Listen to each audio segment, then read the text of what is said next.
You're coming off a really high intent period where the average person has probably blown their budget on spending and now has all this new stuff. So with that in mind, we were really focused on angles and offer. A big focus for us is perceived value and how do we make sure that people feel like they're really getting something great. There were some interesting trends we started to see with influencer whitelisting and dark posting because that feels more organic and potentially when people might be burned out off shopping at a time. So I think when it came down to angle and offer were really key for us. And then making sure we had everything laid out and well prepped because traffic costs did drop as expected when we're in that post-holiday shopping period. So if you can nail the offer and angle side of things, it is a big opportunity.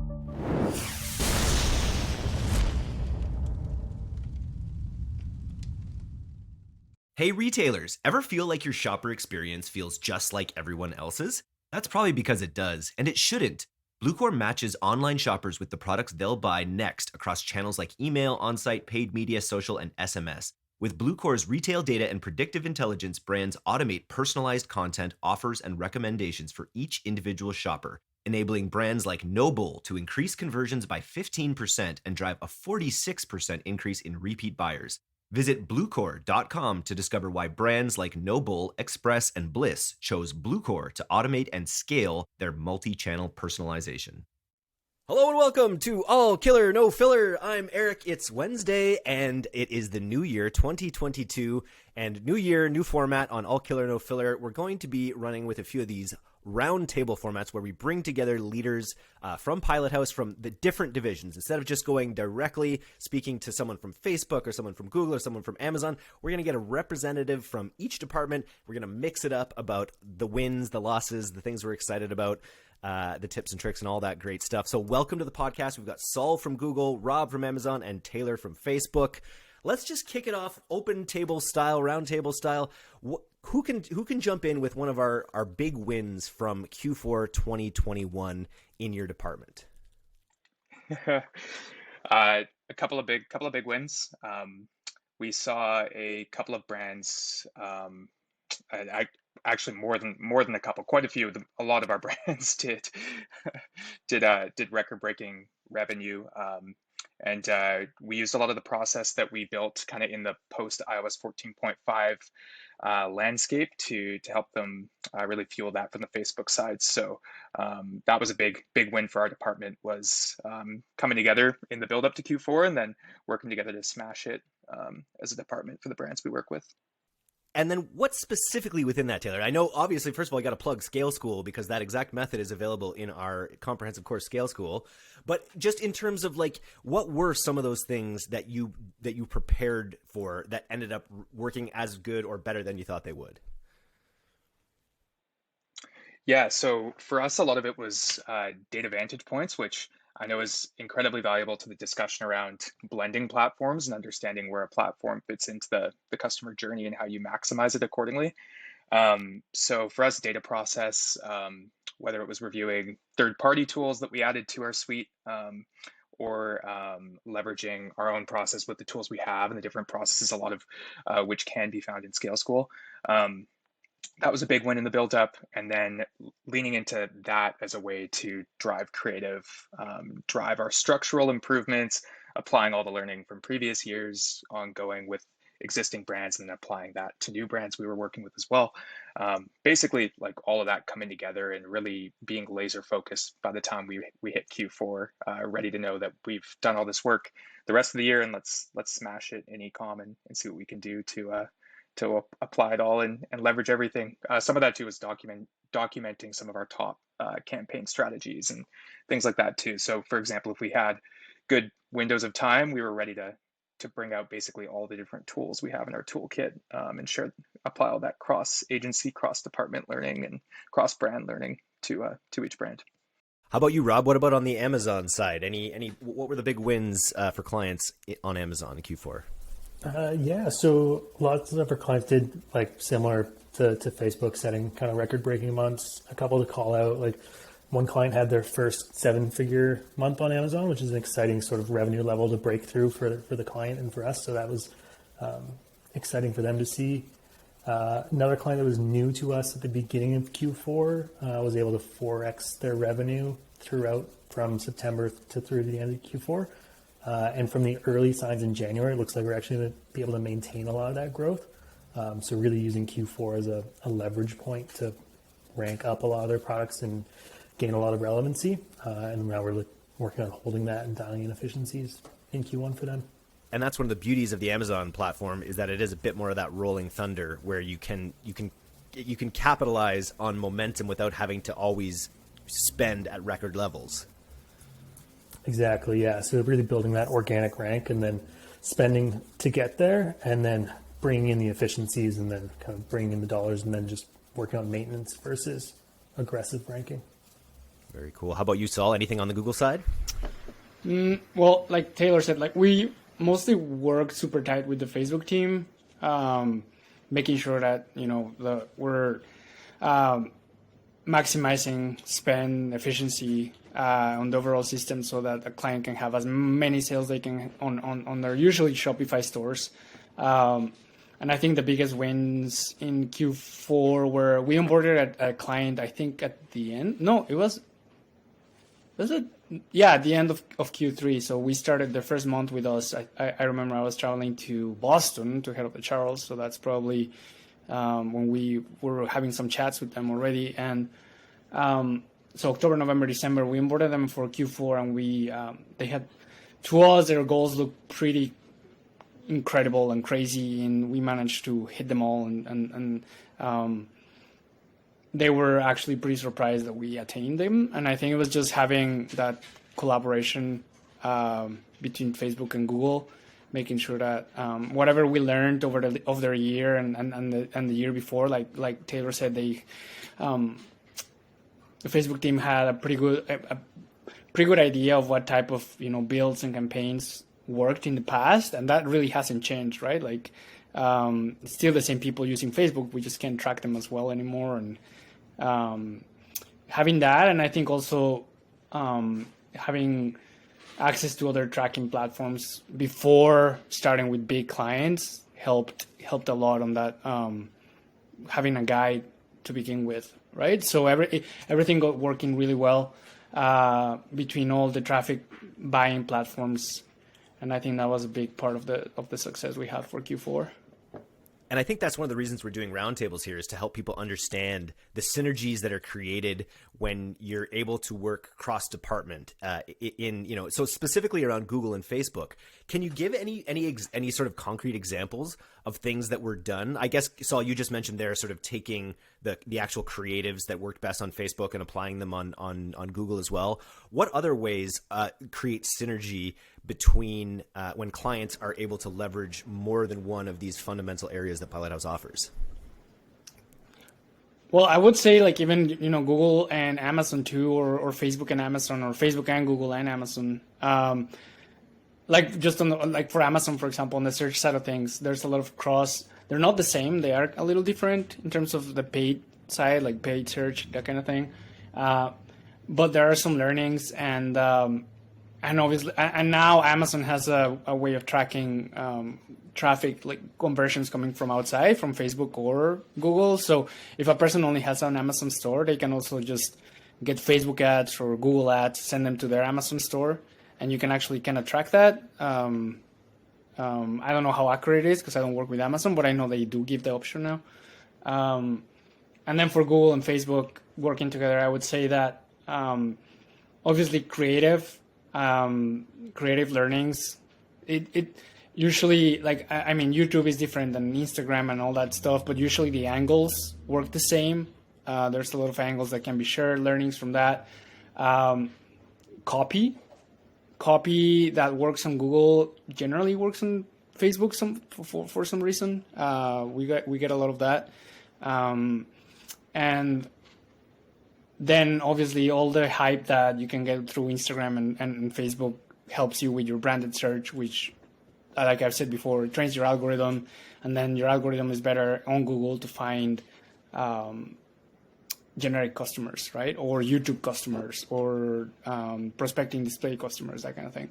So I think that's all how they both work together, besides the audiences and all that stuff that we've talked about before.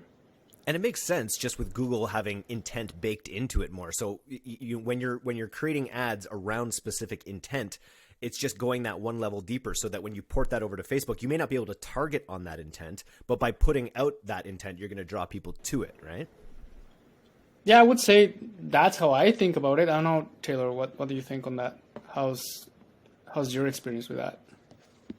Yeah, no, I definitely agree. And I think like that's a huge thing for us was a unified process between the teams. Because even though we might have someone like myself who specializes in Facebook and the paid social side, which is kind of more of that, yeah, that disruptive intent generating or aware, people say generating awareness. I like to think of generating intent, because our ultimate goal is to speed up the consideration process and convert someone immediately. But we want to support the entire funnel as well while we're doing that.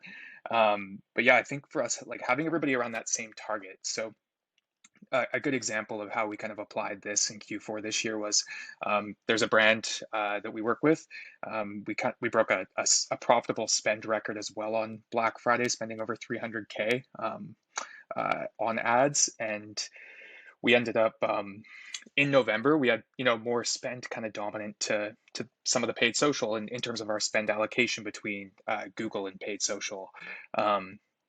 But then coming into December, we were communicating, we were reading the data, getting behind all the different data points, understanding kind of where the intent was, as far as like what could be the most efficient and most valuable for driving that growth at that time. And in December, for example, we pulled it back to do a 50-50 split on spend allocation when we were maybe something more like an 80-20 in favor of paid social for that specific brand. So I think on that side of things, as Saul mentioned, it's getting around that goal together and then letting everything follow from there. Like I loved what he mentioned about some of the angles and content. Just yesterday, I was asking some of our top Google media buyers, what are your top keywords right now in terms of, so I can add that to my headlines and my ad copy in Facebook and kind of capture that and recreate that in other new audiences as well. So we like to work together on that to drive those results.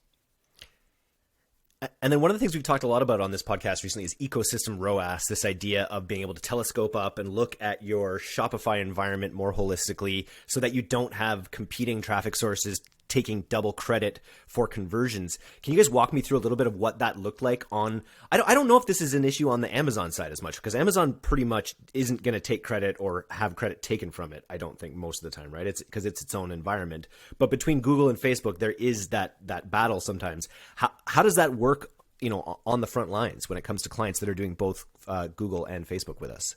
I feel it makes things easier for clients to deal with their monthly vendors. That's one thing, right? Like just having to figure out on our end who's attributing what and who was responsible for what, takes that out from the client having to, they can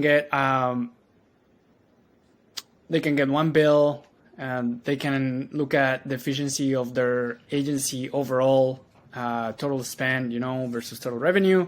It's a quick and easy, but realistic way, right? If you take out returns and you take out discounts, all that stuff, it doesn't get more black and white, right? Like how much did I spend on advertising and how much revenue that advertising brought in,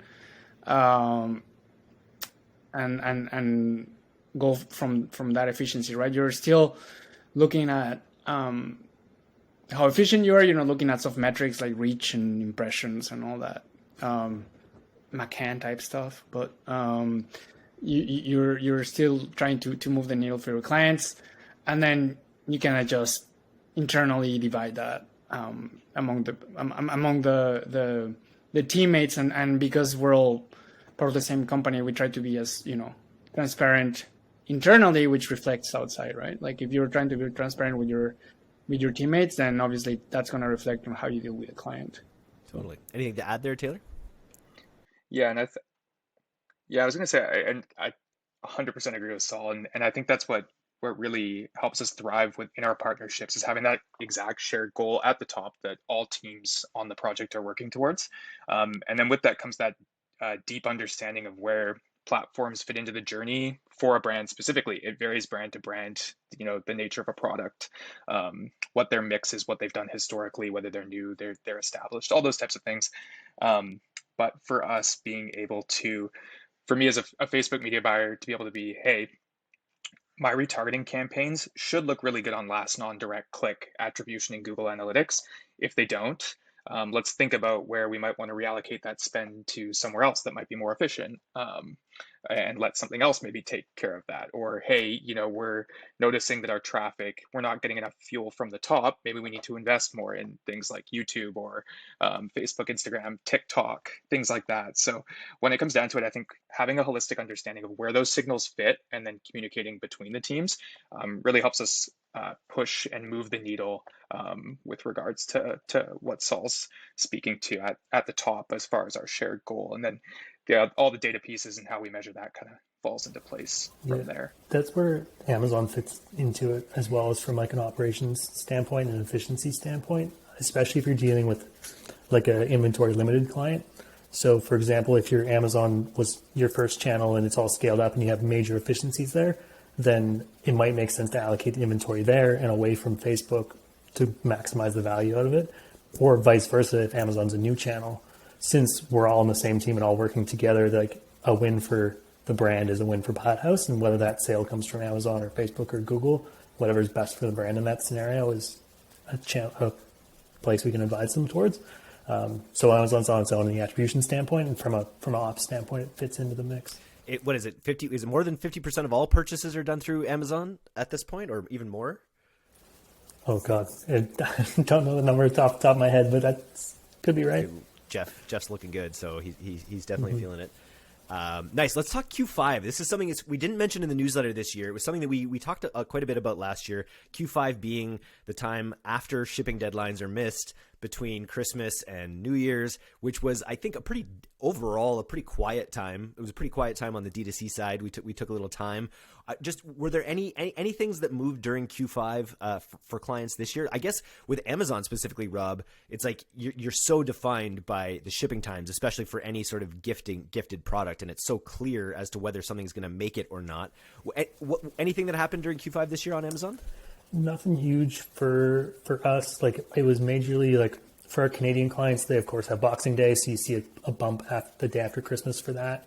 For a lot of our American clients and clients based elsewhere, it was more so just like dialing in efficiencies because your bids are all like cranked way up because everything gets super competitive before the holidays. So bringing those back down, the intent changes again. So adjusting that, and then people just aren't in a shopping mindset. So being an intent-based platform, we saw revenue drop quite a bit during that period. So it was more so like, let's dial in efficiencies, maximize what we can with the traffic, and then wait for things to pick back up early January, which is where we are now. New year, new you. Yep. New angles. Exactly. Right. Anything on the Facebook side, Taylor, for Q5? Yeah, I mean, we echo some of the similarities Amazon saw. For the way I see it is that's one of the biggest transitions in terms of what type of content resonates with an audience. So I think on our end, we were really focused on primarily looking at angles and offer, knowing that, you're coming off a really high intent period where the average person has probably blown their budget on spending and now has all this new stuff. So with that in mind, a big focus for us is perceived value and how do we make sure that people feel like they're really getting something great. We saw, some of our self-care type brands, those ones do quite well. We did see success with New Year, New Angles. There were some interesting trends we started to see with influencer whitelisting and dark posting because that feels more organic and potentially when, people might be burned out off shopping at a time. So I think when it came down to angle and offer were really key for us. And then making sure we had everything laid out and well prepped because traffic costs did drop as expected when we're in that post-holiday shopping period. So if you can nail the offer and angle side of things, it is a big opportunity. We saw generally what I would say mixed results, kind of brand to brand for the most part. Nice. Anything Q5 related on the Google side, Saul? I didn't see a slowdown on most of the Google accounts even after shipping stopped. December was less than November in some of those accounts, but it still kind of kept going at a pretty high level. Yeah, I don't think buying intent went down quite a bit. We just in a lot of the Google um, accounts, we're kind of focusing on being a little more efficient over Q5, just to avoid, you know, uh, more to help Facebook and the Facebook team, like I said, in that team strategy that we have, make sure that we were hitting efficiency targets for our clients. So a lot of our Q5 was more making sure that we were helping in that sense, kind of thing. Nice. Henley sounds thirsty. I know she is. No worries at all. Just out here walk. You know, we're heading in. So you mentioned this, Taylor, just about the cost drop. This is something, on the D2C user acquisition side, we were, contending with our biggest prices ever in Q4 in terms of driving new users. And when our subscriber base isn't $100 or $300 purchaser, it's hard to justify spending into those incredibly high costs. What are we actually seeing in terms of like January? Like how far have the costs come down on various platforms? Taylor, starting with you on Facebook. Yeah, I mean, it varies depending on the scale of the brand, but we're seeing anywhere from 40 to 100% drops in cost on front end, at least in terms of CPM or link CPC. Varied on the CPA side of things, just based on where that intent falls and how those new angles or existing angles are performing. For sure. Anything noticeable on the Google Amazon side? I know for sure that CPMs have gone down 50 to 60%. That's for sure. Yeah, efficiency has gone up quite a bit, and like we're getting pretty much the same return on ad spend with much lower ad spend and much more higher revenue type thing, just because CPMs have been going down. Yeah, on the Amazon side, completely keyword dependent. Like your branded is always going to be fairly consistent, but your generic gifting keywords are going to, or more generic keywords are going to drop. But then coming into January, like anything health related, sports related, New Year, new related is going to start climbing. So I think it all starts to work itself out in the wash. One of the things that we're thinking about on the newsletters acquisition side is really front loading at least the first 2 quarters, because we know how much of a rise we saw in cost in the second 2. And I know that's something that we shifted this year. I know we put a lot more budget, for instance, into list building and audience building, ahead of the Q4 push. And I'm wondering, is that something that you guys are thinking about as well? Just sort of like front loading costs while they're low right now. Yeah, I can say on the Facebook side, the trend analysis, looking even at a more micro level, like looking at what the top days in the month are and things like that, and like what patterns we noticed, how are we improving on that from last year. We're thinking about the same, and we're thinking about that relative to the entire year as a whole as well, in a lot of our budget planning this year, looking at where the big wins in the areas of opportunity and improvement kind of were over the past year or past years. Nice. Now we're headed into, it sounds like, some interesting times here in North America. We're in Canada, and I think we're just school's been delayed. I've got my daughter downstairs. We've got potential further lockdowns looming. I remember heading into this last year where there was a big amount of people didn't know what to expect in the e-commerce world as to whether people would be still spending or whether things would really drop. And obviously 2021 was our biggest year ever. We saw more and more people come online into the e-commerce space, and more than make up for, maybe a lack of consumer confidence. I'm just wondering, heading into January, what are these prospects? Like how are we feeling about 2022 as a year? Do we think it'll just be more of the same, more e-commerce trending upward? Yeah, I don't see that changing in the next year. If anything, I think people, like we were already trending there, you just got accelerated, right? It's taken the share that it's supposed to have, and people that are shopping online are gonna keep shopping online, and those that prefer going somewhere, they're gonna keep going to places. And there are certain things that some people like to try on and look at and touch, and there are certain things that the same product other people just buy online. So that's big part of it, right? And I think that those people that were going to be persuaded to buy online for certain things have been persuaded, and that's just going to add on in the future. Whether they shop on Shopify or Amazon, that's kind of where things might be who knows type thing, right? And it comes down to angles again. We were talking about homewares and things like if people are already they're trained to buy things online. Probably probably on average people are trained to stay home a little bit more these days, and so it just opens up all those angles for certain kinds of products to make people's experiences at homes more comfortable. So it just like Rob was saying, as some things die down, other things will always pick up. Mm-hmm. Yeah, and with those angles, I think it opens up a bunch of angles for like the justification process too. It's like you're now spending if you didn't work from home before, now you're spending 2/3 of your day at home instead of just the 1/3 you were sleeping and cooking. So it's like with that much more time at home, it makes sense to invest in your space and in making your space comfortable and your workspace comfortable. And you can just spin that whole thing into an angle. If you're not spending $5 a day on lattes or $10 a day on lattes, you can afford a really great espresso machine. Exactly. Got one over there. Very cool. Anything that we're really looking forward to in 2022? I know that their platforms are continuing to innovate.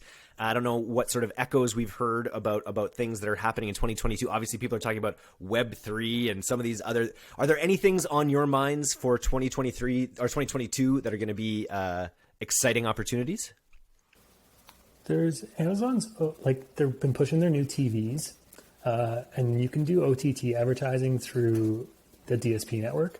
So there could be some really interesting things popping up with that in terms of getting Amazon TV access as a audience in the DSP network and really trying to dial that in, because if they're buying an Amazon TV, it's they're an Amazon shopper. So there could be some fun things with that we'd like to experiment with and keep an eye on as we sort of move through it.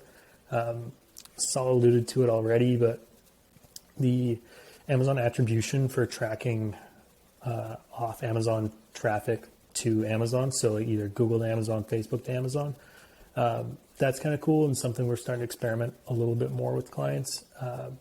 The tracking is reasonable, especially if you run it to a store. And then the bonus for the brand too is you get a 10% it's called a brand referral bonus.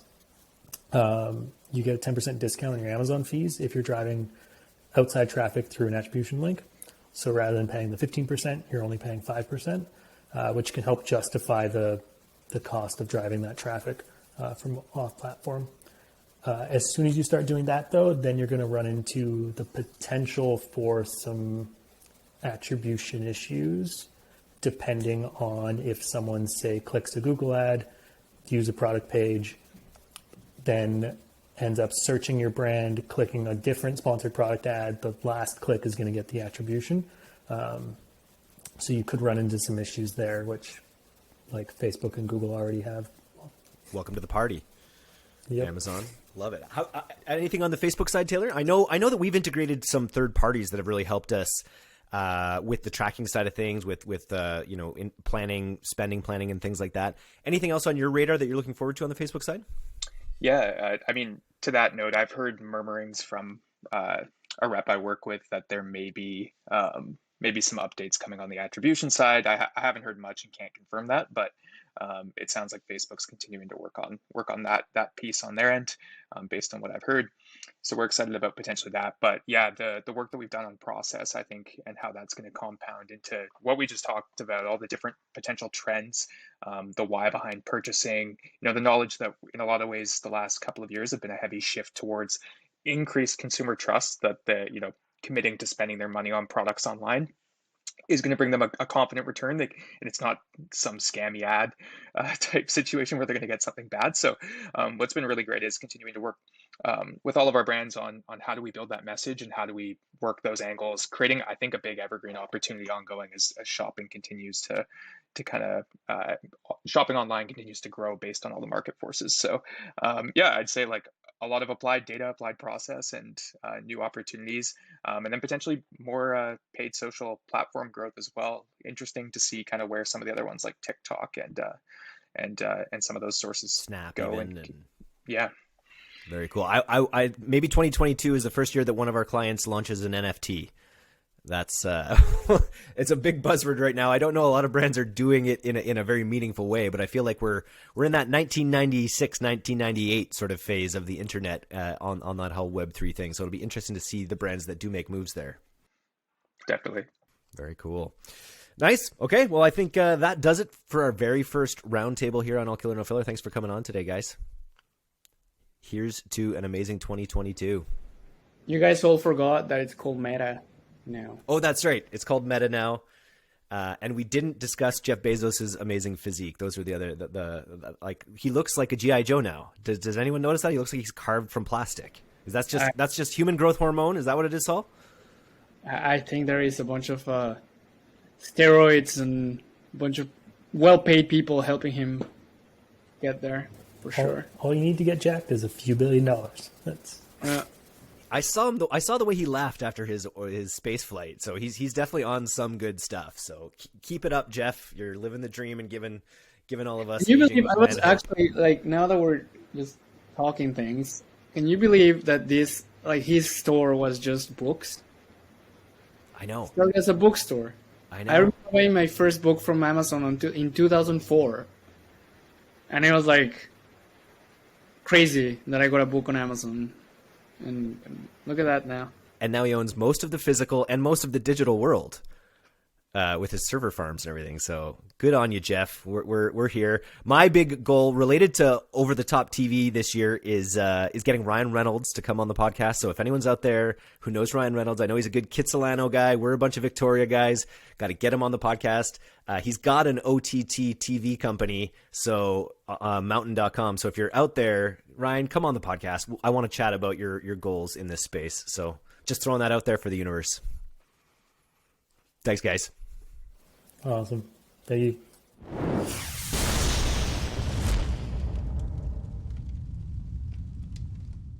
Thanks so much for listening to today's episode. If you're not a subscriber to our newsletter, you can do that right now at direct-to-consumer, all one word, .co. I'm Eric Dick, and this has been the D2C Podcast. We'll see you next time.